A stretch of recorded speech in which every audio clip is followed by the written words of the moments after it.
You start, Phil. There's no point doing a show. Why? Because we've got beat. Are you joking? Of course we have to. God, Gallon.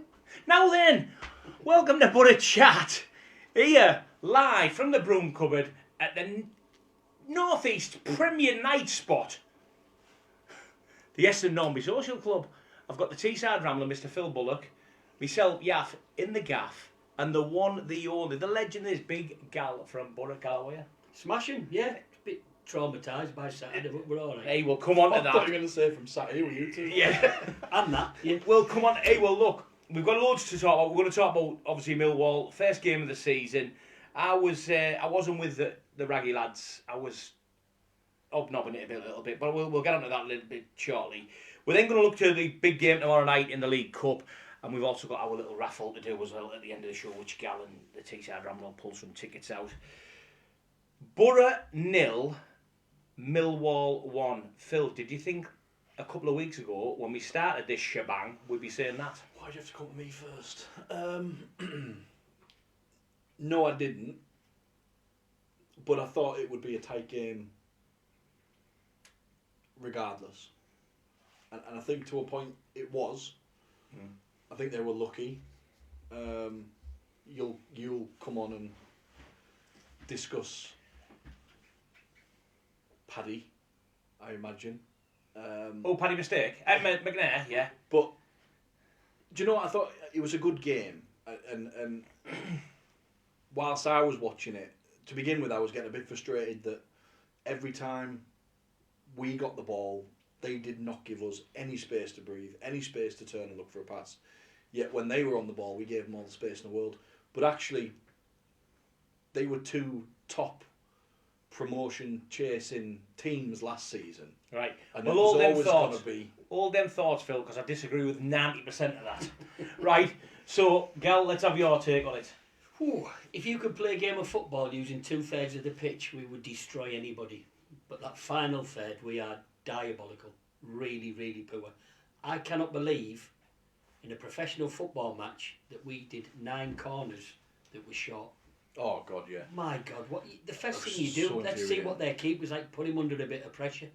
He could have had a cigar in the back of there. It was shocking. So, look, my take on it's very, very simple. I thought Millwall were poor, and I know people are going to come on here and go, no, they were, and I've read it all on social media. They were well set up. No, they weren't. From the Millwall from last season to this season, they were in a shadow. The Boro, regardless of the result, were the better team by a country mile. But Gal's hit the nail right on the head. It gets to just beyond the halfway line, other side of the centre circle, fizzles out completely. Now, I know we had a chat before we came on, and Phil said, well, we need a goal scorer or a clinical finisher. Well, for the start, we haven't got a clinical finisher at this club, in my opinion, because Tuba's not a clinical finisher.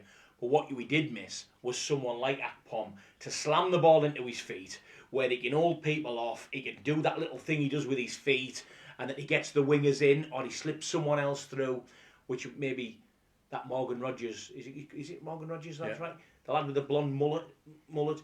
He would have been the one to like sort of feed off Akpom, if you like. But that's where it burnt out. I thought the Boro were the better side. I honestly did, and all this about, and I've read it all over social media, Millwall, they were rubbish. Honestly, they were rubbish. The kid who scored, it was his first senior goal, wasn't it? Come on. So they weren't bringing, they were clutching at straws bringing them on. If you had it on Sky and you listen to the lad that loves the Boro so much, Mason, I can't believe he's ever been here in his life, he was saying how brilliant Millwall were and how rubbish we were. On about the set pieces, the corners and all that. And then when you watch it, I get where you're coming from, but I just think when you're the home team, the emphasis is on you to do something. And if you were a fan there, you'd be disappointed. You think, I haven't been entertained here. I mean, at the end of the day, you don't win football matches if you don't score goals, do you? Yeah. And what we had, Super Duke was give me all the stats. We had 16 shots on, 2 on target. Big, massive, bold right and missing a striker. If I could swear, I'd be saying no sugar. Do you know what I mean? Because that's exactly what we're missing. And look, Carrick knows what we're missing. He's not stupid. I'm sat there in the old leg ends lounge. I Bernie half cut under one arm, Colin Todd under the other, right? And I'm saying to them, like, do you think we're going to score a goal? Oh, yeah, it'll come, son, he's saying. I'm thinking, I honestly couldn't see where it was coming from. It either had to be a wonder goal or a massive mistake by them for us to score. That game could have gone on extra time and penalties. We would not have scored. We would not have scored. There was just I think we'd scored a penalty, Phil. Like. No, but we wouldn't. we wouldn't. You've both said it. We get the ball up the pitch, and what was really frustrating for me is we're doing that thing we did 4 or 5 years ago, where nobody wants to take responsibility and have a shot, and we end up passing it 6 or 7 times around the edge of the 18 and then all of a sudden one player doesn't feel comfortable and they pass it all the way back and then we end up losing the pressure and you're trying to walk it in, trying to get the tap in. Well, that's why the stats say 68% possession for the Boro. You know, and like I say, two different of opinions where I was sat on Saturday. One lad to the left hand side of me said to me, you know, do you think it could be political, Yaff? And I said, what do you mean? He went, well, obviously Carrick knows what we need. Do you think he's now shown Gibson? You can see the same game as me. You've been around football as long as me. We've got a striker on the bench. Actually, we had 2 strikers on the bench. But you know wasn't going to come on. And any Boro fan sat out there thinking that Akpom, when he was warming up, was ever going to come on. No. I mean, he had his moccasins on, didn't he? He had his moccasins on. He was never going to come on. That was a little sort of way for us to sing his name and for him to wave at the fans, in my opinion. You know, and if the rumours, which are the rumours this week, are to be true, 8 and 9 million from Sheffield United, Luton's still in the frame with 8 and 9 million as well. 8 and 9 million is not 15 million, which was initially spoke at, but you don't know, is that 8 million with add-ons? You don't know. He's not proven. He's done it for 1 season. God, he was brilliant last season, so don't take this the wrong way. But until you've done it for 2 or 3 seasons, it's a big gamble. And you can't get 15 million for somebody who's just done it 1 season. You can't. Clubs won't gamble on it. What do people say on Facebook, on the old live Phil? You're going to let me read them this week? Go on, you're going to just take over and start going back through. Paul Beck's watching. No, go on. Tony Dixon's watching, Stuart Gawley, Maria Fano, Ibrahim Tanner, Nicola Ryan, Lewis Clark, Lisa Joyce, to name but a few. Tony Dixon says we were left very short up front, but Michael Carrick will have this sorted by the end of the month. Tony Costello says we've lost the winning feeling. Last 4 games of last season we were poor.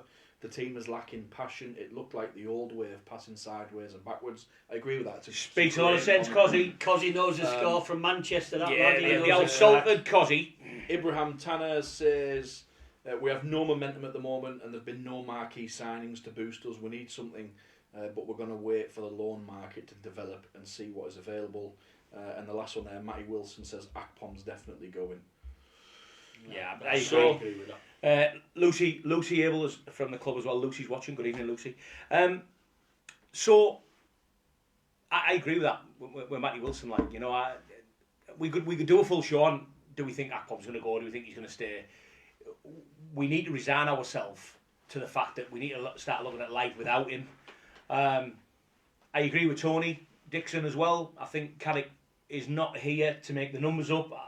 He's not like other managers who've took the Boro job as happy just to sail along for a mid-table finish this year and we'll have a crack next year. He's too sought after Carrick. He's too sought after. You know, there'll be Premiership teams looking at Carrick before January. I don't think so. I know what you're saying. He's good, and it's about consistency. We watched Steven Gerrard go up to Rangers and be the Messiah, come down to Villa and die a death. And who's to say Carrick could be any different? He's had a good run from January, made some brilliant loan signings, but you take the loan signings out of it. Yeah. Did anyone see Woodgate on Saturday, by the way? Yeah. Was he on the bench? Yeah. Didn't see him at all. We saw him when the players were walking into the dressing room. They were trying to... Tuba walked in and Johnny Woodgate was walking in front of him. Oh, right. I didn't see him at all. New rules now, innit? You only allow 1 person in the technical area. Yeah, well, we're gonna try and get our man in black, Mr. Col Ward. We're gonna try and get the man in black on the next couple of weeks to chat about all them new rules, because there's about 14 new rules have been brought in to do with time as well, including the scoreboards within the stadium. Scoreboards and the stay on after 90 minutes. Keep going. There's all sorts of things. We're going to talk to the man in black about that. Our scoreboard won't do that. We'll spend 5 million updating it. Yeah, when we could have had Giles for 5 million, but that's another story. the big thing for me, let's start from the back. Coulson.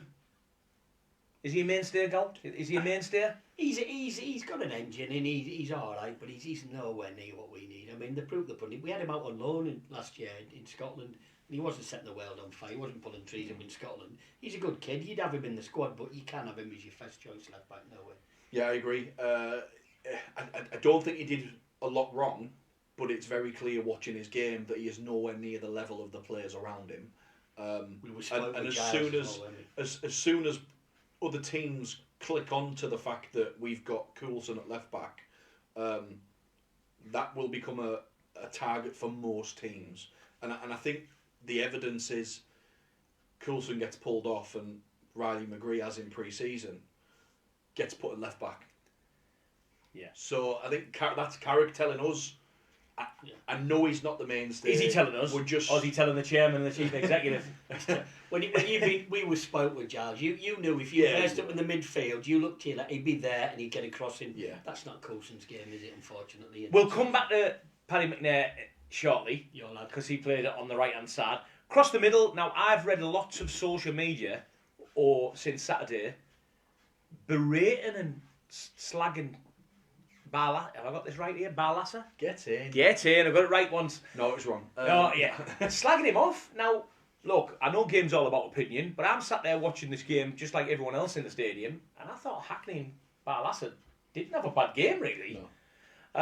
And the Howson decision to bring him on was more to G the fans up, I think, and give him a little... I mean, he got a standing ovation when he came on, Johnny Howson. And he only come on for 20 minutes, and there's people like stood up around me like, yes, I haven't kicked the ball yet. I think there were. I'm a big fan of Barlaser. I said that last season. Only because you can get his name right. Imagine. Him and Hackney in pre-season looked against special, didn't they? Was it Auxerre or Real Betis? They played together. They looked brilliant. We were lacking what we. You said it earlier on. As soon as we get past that centre circle, there's very limited options. Players weren't they were passing, and we tell kids all the time: you pass, you move, you pass, you're always looking for that next pass. You're looking to create space. The players are passing the ball to somebody 3 yards away and standing still, and ruling themselves out of being an option for a further pass. And I think what Howson did when he came on, instead of looking for that safe pass that was 3 yards away, Howson immediately looked up to Rodgers and looked up to Silvera when he came on. And so Howson was forcing us to move up the pitch. There was still no end product.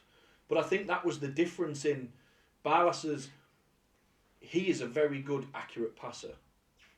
Oh, Without the movement, it's about the intent, isn't it? You can pass all day, but you need to have an intent with your passing. Yeah. And we seem to be sideways back, especially at the middle third. And as a kid, you tell your kids like you're coaching, you don't shoot, you don't score. Yeah. Well, look, I said before we came on the show, and again, I don't want to. It's very easy with your first game of the season at home, getting beaten over in Millwall. It's easy to come on here and just to. Look, Rome wasn't built in a day. It's a long, long season. Look at our start last season. In fact, Mr. Stato over there might be able to tell us, but I can't even remember a season where we won the first home game. Season, isn't it? Well, haven't we lost 8? The last 8, or 9 now? Exactly. I can't even remember the games. The thing is with the first game of the season, for me, the first 2 or 3 games of any season, whether you're in the Champions League, the Premier League, or whatever, they are pre-season games. The teams the teams we play in pre-season, I'd never consider as a pre-season game. They're just getting time in the legs, getting minutes in the legs. The first couple of games of the actual season, for me, they're going to be the first. We had Millwall, we've got Huddersfield tomorrow, we've got Coventry at the weekend. That's where Michael Carrick's tinkering his first team squad. He hasn't tinkered that first team squad against Hartlepool or against York. He's just got everyone out on the pitch that he can. I think what the problem is, fundamentally, is if you've got your window for transfer shuts 4 weeks into your season, it's just bloody stupid. Yeah. If they say it's as soon as the first ball is kicked in the first game, the window's shut, then you could hit the ground running. But it's like you say at the minute, he's in his head, Carrick, he's no fool. He knows he wants people in, but he knows he's going to have to go to the loan market. And that loan market, he's not going to get any. And hence we come back to Akpom being sat on the bench. is he going to come on? It was screaming out for him to come on, really. I mean, I would, if he was fit, I'd have brought him on before Howson, let's be honest. But there's still weeks to go for that transfer market. He goes over and twists his ankle. He's no good to us. He's no good for the money.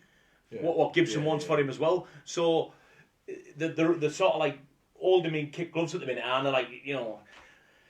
Well, look, there's loads of things to talk about. I mean, Paul's brought a great point up there. I've seen it flash up on the social media. In fact, Phil, let's do a bit more social media, and then we'll go into Paul's talking point, because Gal brought it up earlier on, and it is a big, because I can't see us doing anything with them. Stuart Gawley says, what happened to midfielders chipping in with goals? Lewis Clark says, Sander Verge leaving Sheffield United. Is that Tuba getting a bid put in? Well, there you go then. Yeah. You're not going to allow one to go, are you, if you're not going to bring someone Billy Hill says, was class to see Watmore get mixed up about the dugouts. That was funny. Yeah, I put a post on our thing about that. It was funny, very funny. Ibrahim Tanner says, Coulson looks decent, but he's not what we need. Yeah. He reminds me of just a defender. You know, he's an old-fashioned 4-4-2 defender for me. But he can fly about a bit, but then the end product's not there, is it? That's a problem. Stuart Gawley says, slow walking pace football is not what was played last season. Zipping the ball around with pace again is what is needed. Paul Burke says, can we discuss the poor quality of the short corners we seem to have started to play? All absolutely terrible. I think we are going to come on to that. Ibrahim Tanders said 200 BC. Not sure what that's in reference to, but... When we last won a game. Oh, last one game, 200 BC. I thought it was last time you got a round in. It was on Brian Clough. And then Billy Hill to finish off says, I think we needed to shoot a lot more outside the box. As soon as Barlasser gets the ball, everyone should get in the box. He's got quality delivery on him. Yeah. You can't disagree. Can't agree with any of that. Any of them. So the short corners, I was like sort of racking my brains thinking, where have I saw it? Even in pre-season, there was the odd short corner, but every corner against Millwall on Saturday, 9, wasn't it? I think it was 9. Was short. Yeah, first 9. And we still sent our 2 centre halves up. I think the problem with... What's the score? I don't know the thinking behind that.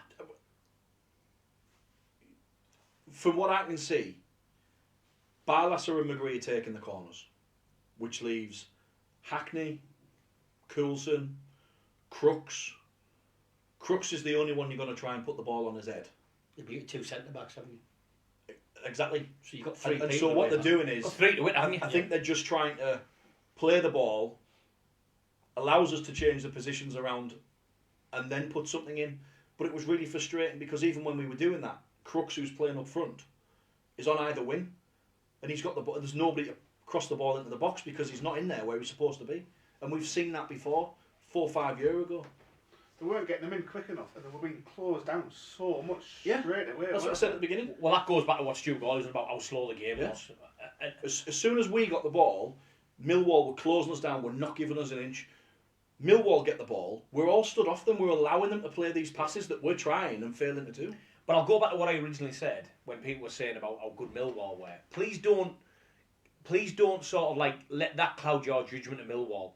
It was our tempo of game what made Millwall look a good side. I'm sat watching them thinking, these aren't as good as they were last year. Yeah, but they must be thinking that of us. And if you flip it on its head, mate, at the end of the day, we were the home team, start of the season. If they weren't that good, why we being beat 1-0? That's the bit that galls me. People are paying good money to watch entertaining football, and they're not getting it in the final third, and it's wrong. It's wrong. I mean, I've watched a lot of teams pre-season. I mean, Coventry, they're going to go there next week. Coventry, they've been excellent in pre-season. They looked brilliant against Leicester. I know they got beat. Yeah, and I'm worried that we're going to go there with the lack of sort of firepower. Unless, was it a bad day at the office? You know, was it opening day jitters? Was it names? Was it young kid? I don't know. Let's hope it's all that. Is there such a thing as opening day jitters? These are professional footballers. The only one that had opening day jitters there, for me, is Hackney, his first proper season. Every other one of those players on both sides have taken part in a number of opening day games. What I do agree with Gal about is the fact that people are going there and that you know, again, we done it against Coventry in the playoff leg. It was a sellout. There was 29... in fact, how many... What was it? Do we know what the...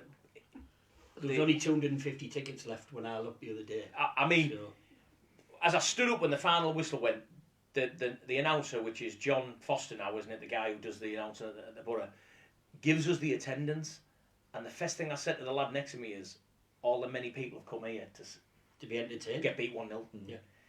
Will they come to the next home game? No, obviously not. And that's 20 that's what we need to do. Because did we sell 21,000 season tickets? Yeah, about 20,000 seasons. So there's 15,000 walk up left, or 13,000 walk up left.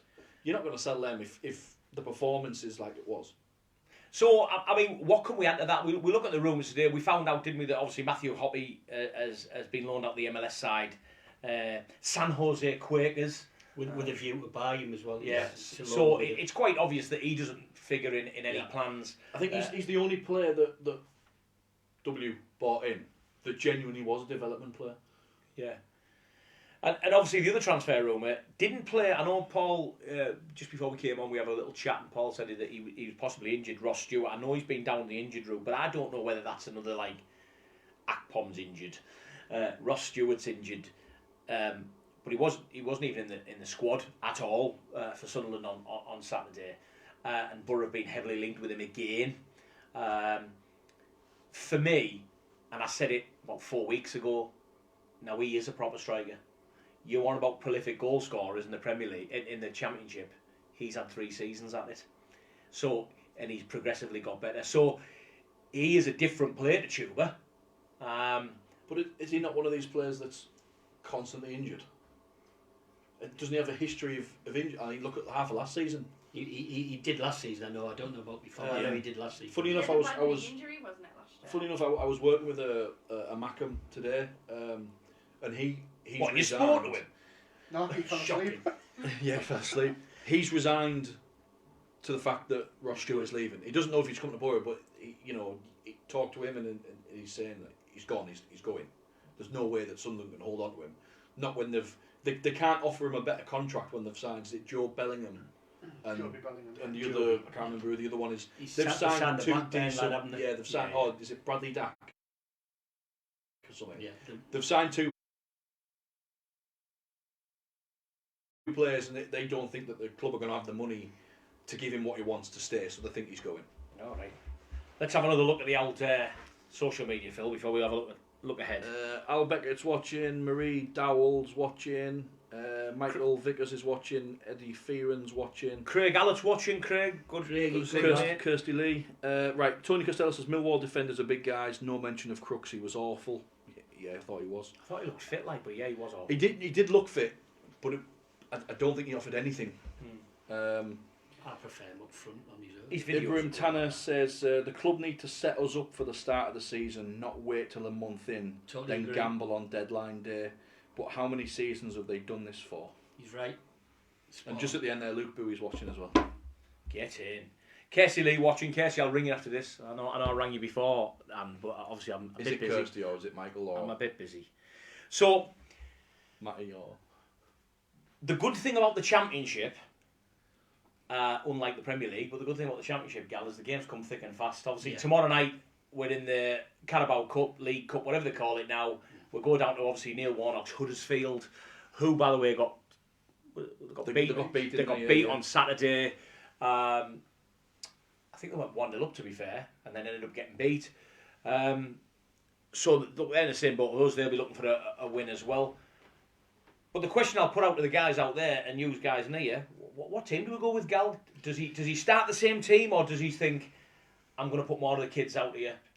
Well, I'll quote Alan Hansen, you don't win anything with kids, and then we'll go win the bloody league. No, if you haven't won, you need to start winning. Yeah. So it's going to be... It's a game of football. It's going to be the same as the Hartlepool York game. You got to put it's going to be a strong team. It's not going to be his starting 11 going forward, but he has to go with his strongest team. And if Coburn and Howson and, dare I say, Akpom can get a couple of minutes in a cup game at the end, then that will happen. But Michael Carrick needs to go to Huddersfield tomorrow night and come away with a bye into the next round. So we've seen Silvera come on against Millwall. Don't know why he did start. And he looked decent, didn't he?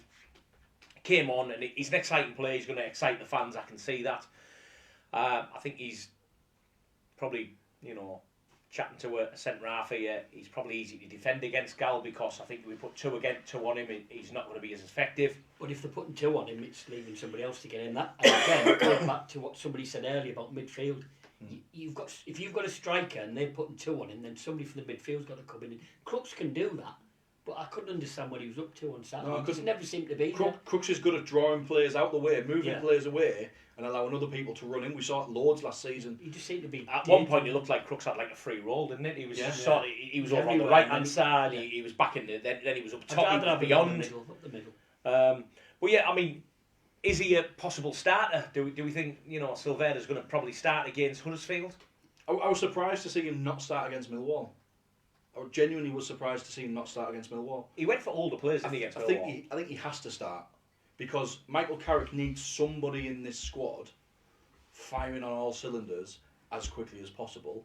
And at the minute, he's the only guy that looks likely from pre-season that's going to be that guy. There's no substitute for winning. There's no substitute for it. You can be, we outclassed them, they were rubbish, but we got beat. You need to win. Yeah. And once you get that, mentality in it. You get it's the a full-time result that then counts. you start. Yeah, exactly. And that frustrates me because he always comes out and says there's positives. Yeah. Well, where were they? Because ultimately we got beat on opening day against Millwall. Where are the positives? What can you see that's positive that 29,000 other fans didn't see? Just be honest. We didn't play how we wanted to play. Players were out of position. We didn't do this, we didn't do that, we weren't shooting, we weren't passing, we weren't making space.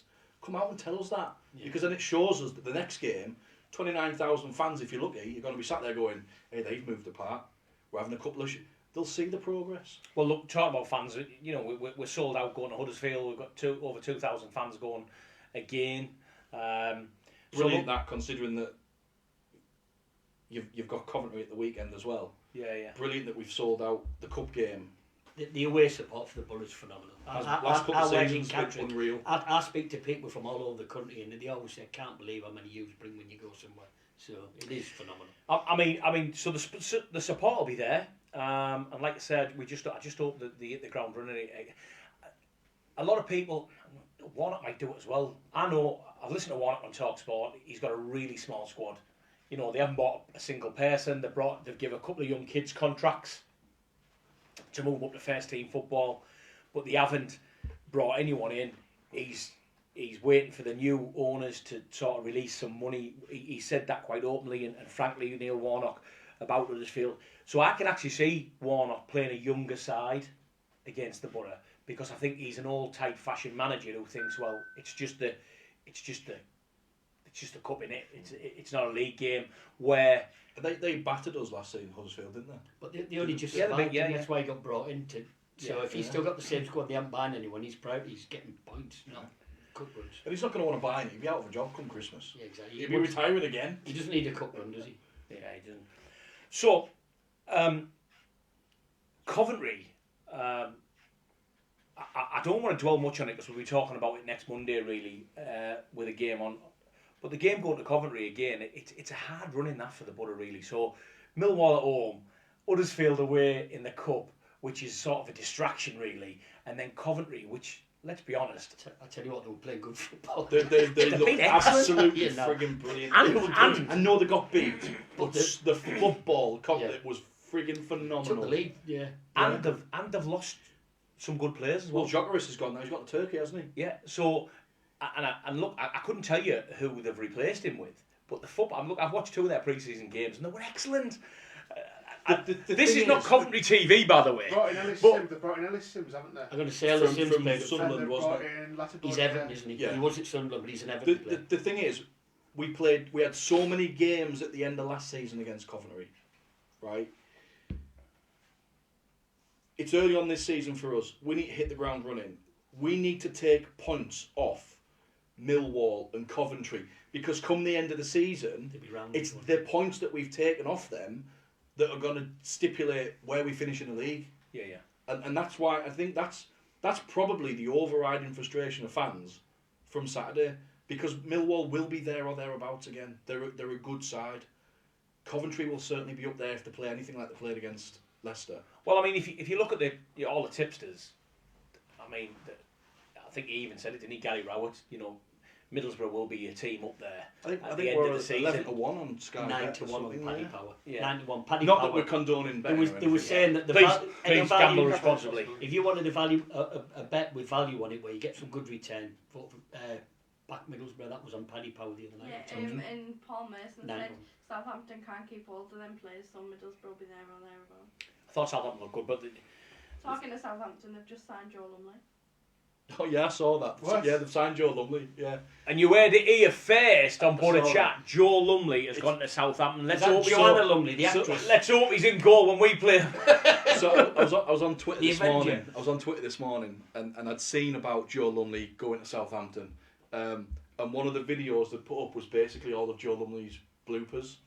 And all of the fans were saying, "Are you actually for real?" I was on for 6 hours. It was brilliant. Was on for 6 hours. Right, give us the old social media, Phil, and then we'll round it up because I've got the old Boro Chat raffle to do. Ooh, there's a raffle. Oh, the Boro Chat Oh raffle. mate, there's loads to read here. Go on then. Right. Ross Stewart and Akpom would be nice, says Stuart Gawley. Yeah, nice to keep Billy Hill says Silvera looked very good for the time he was on. I like the look of him. I think him and Tuba could be a mint link-up. Luke Bowie says, I've been told that there is no press conference for tomorrow's game. Whatever that means. Obviously there's no press It conference. means there's no press conference. Tony Dixon says Ross Stewart will be an excellent addition, proper centre forward who holds up the ball and scores loads of goals. I believe Tuba will finance all of the deals we have lined up. Let's hope we get Archer on loan. What a pairing. Someone's after Archer. I'd prefer Ramsey over Archer. Yeah, I think I would. Somebody's after Archer. Would you Put the bid prefer in. Ramsey Burnley. when you've got Silvera? Because where would they fit in? How would you play the two in the same team? Ramsey can play up top. One's proven, Well, one isn't. one on the wing and one up top. But it isn't. Um, I'm sure Archer. I'm sure isn't it Burnley have come in for Archer? I think so, yeah. Burnley have just come in for him. Stuart Gordon says Silvera will be a game winner all season. Throw him in. Craig Hallett says, have we got any money to buy players? We need about 3 players, not on loan. Michelle Bestford says, still wondering about the vacant number 9 when the squad numbers were released. Evening, Michelle. Andy Hamilton says, up the Borough lads. How old am dog? Good lad, Ammy. Billy Hill says Gibbo needs to pull his money out instead of putting it in golf clubs, etc., etc. Their opinions are his own, not ours. Is that Benny Hill or Billy Hill? We're trying to keep the club on target here. Well, The UWCPL York says Coburn needs to start tomorrow. Tony Costello says Spurs have put Spence up for sale, so we lose bonus payments. And Liam Doyle's come on and says surely a left back needs to be on the way. and if you're available, Liam, let's get you in at the Boro left back. Right, look, we could go on to Coventry and speak about Coventry, but I don't really want to because we're going to discuss it. Hopefully, obviously next Monday we're going to be chatting about a win. So just to let you know, around about 2 wins. Yeah, could be Yeah, 2 wins, exactly. could be 2 wins. We'll be chatting out Don't kid yourself. Saturday with big check the smiles at me say that how good to what's his name Morgan Rogers is. And I thought you were going to say Tavernier. And, Where have you been? is he available? So about 10 days ago, the Eston Normby Social Club had their party in the car park for those who attended. It was fantastic. Great day. It was in the car park, Cal. And there was 4 bands on. It was a great day. So what we done here at Boro Chat is to get our name out there and obviously to get more likes and views off you. We done a little raffle. And we had 3 prizes. We had first prize is a Boro shirt, size of your choice. And looking at the Boro shirts, if you're large, you need a 4XL. So I'm a medium then. I don't think they do a 4XL, do they? second prize is 2 away day seats with who, Phil? Teesside Travel. Teesside You are Travel. kidding me. Teesside Travel. And the third is a bottle of Jack Daniels. And here, and by the way, once everything was done now, we made about 95 quid, which I know it doesn't sound a lot of money, but it's great for a little organisation like us for when that light goes off, we can just go and buy a new one. When that lead goes off, or we start talking like this, Gal, because that microphone's gone off, we can go and get a new one. All right, so I've got them here. Everyone who bought a ticket, get your raffle tickets out. Everyone who's watching. The 4,621 who's watching, we're laughing at. It's 22. I'm going to shake them round. Who's picking the first one, you or Gal? Gal's a guess. Gal. Do it. Go right to the bottom. Go right at the bottom. Here we go. And it's the a winner name. is... Don't give the phone number out because we'll get sued. Who ripped these? Just the name will do.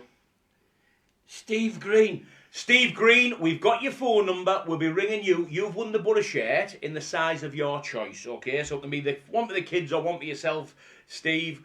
We'll sort you that out. I'll turn that over because we don't want anyone to see your phone number. Second prize, Teesside Ramblers, digging deep. He's digging deep, the Teesside Rambler. He's still digging deep. Are we short for time? We're still digging deep. Oh, and he's on the yellow ticket. Martin. So, Martin, we've got your phone number. You've won the second prize. 2-way travel seats on Teesside Travel. Teesside Travel. They tell you what team is that, right? Do you know we've still got seats available for Saturday? Well, tell them. Tell them why. Leaving the Six Medals at about 8 o'clock in the morning. Oh, I've got that one on the go. I've got to try to plug this and you're talking over it, man. Is Teesside Travel. Is the fourth prize? It's £29 a person. Send us a message if you've got your ticket but you haven't got your travel sorted. Yeah, they might get in touch with you. Right, third prize, bottle of Jack Daniels. It's a guy called, or a lady, I don't know, Hilly E8. I've got no phone number for you there, but I presume you're a member of the club. So it'll go on our Boro Chat website, whatever we have, whatever it's called, Facebook page, whatever it is. Facebook page. What it is. If it does, YouTube, Social media. Social media. Yeah, social club media. So, Hilly E8. So there's our winners. Winning the Boro shirt, Mr. Stevie Green. We'll ring you.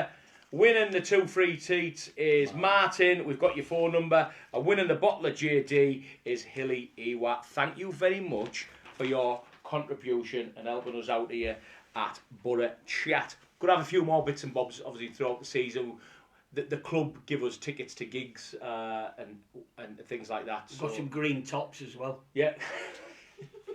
Yeah, so let's talk about the elephant in the room here. The green room. Right. Right, first of all, why you sat like that? Because I'm comfortable. I had no idea you were wearing it. I literally got on and was like, what can I wear? I'll be honest with you, put a blue top I on. picked a t-shirt out which was round about that same colour that Gal's got on now. And I thought, I've worn that before, but I haven't worn that green one. From Next. Other shops aren't available. I'll put that one on, and then you rock up.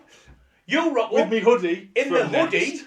In the hoodie, which we bought one, got one free. Just shows you where the budget goes for these types of shows. Yeah. And look, I mean, I loved Martel in the Legends Lounge. However, I do have to put my expenses in for me taxi there and back. Where do I do that? My phone, I've got a new phone here. Why? Because the other one turned itself off. And anyone who's trying to do banking apps and stuff like that, I've bit that phone twice. There's any woman will tell you he struggles to turn anything on. And on that bombshell. Thanks to our sponsors, Teesside Travel, BT Promotions. Thanks to the club. Thanks to our old mate Gal coming in and chatting all things Boro. We'll see you hopefully after winning the League Cup and 3 points down at Coventry. Anything from you, the Rambler? No. I thought you said there were seats available for us. There is seats available. £29. For Coventry. 8 o'clock. 6 medals. Payment in advance. We'll get you there and we'll get you warm. With 3 points. He won't. He'll be half cut. See ya.